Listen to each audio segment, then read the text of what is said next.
পাখা খেলাই দিলাম, মাত্র একটা ব্যবহার করবো, এখনো 599টা আমার ব্যবহার করার প্রয়োজন হবে না। অতএব আপনি আমার পাখার নিচেই চলে আসুন। নবী আমার পাখার নিচে আসলেন। জিবরাইলের নবী পাখার নিচে দিয়ে জিবরাইলের পাখার নিচে দিয়ে বের হতে লাগলেন। বের হতে হতে সামনে যখন অগ্রসর হয়েছেন, নবী আমার সামনের দিকে যায়। ওই সমস্ত 15 জন ইহুদি লিডার যাদের হাতে তরবারি রয়েছে, তারা কি করতে চায়? কোপ মারতে চায়, কতল করতে চায় রে ভাই। যারা কেবলমাত্র হাত উঁচু করেছে, করার সঙ্গে সঙ্গে হাত এদিকেও যায় না, পিছনেও যায় না, প্যারালাইসিস করে দিয়েছেন। কি আরো জোরে কোন?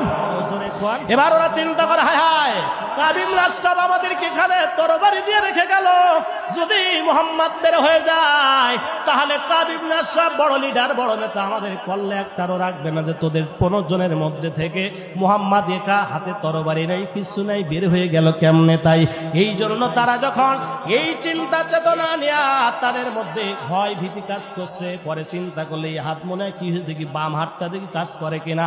বাম হাত নাড়াচাড়া দেয়, কাজ হয়।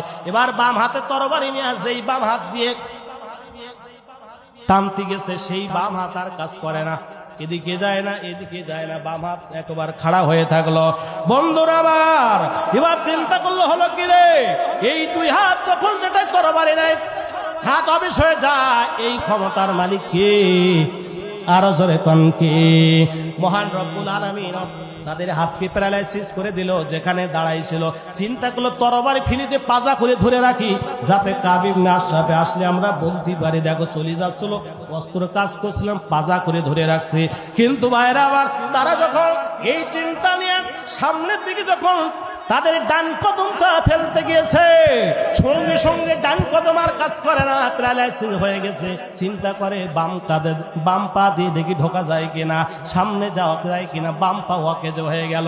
চিন্তা করলো দেখি একবার হামুগুড়ি দিয়ে যাওয়া যায় কিনা।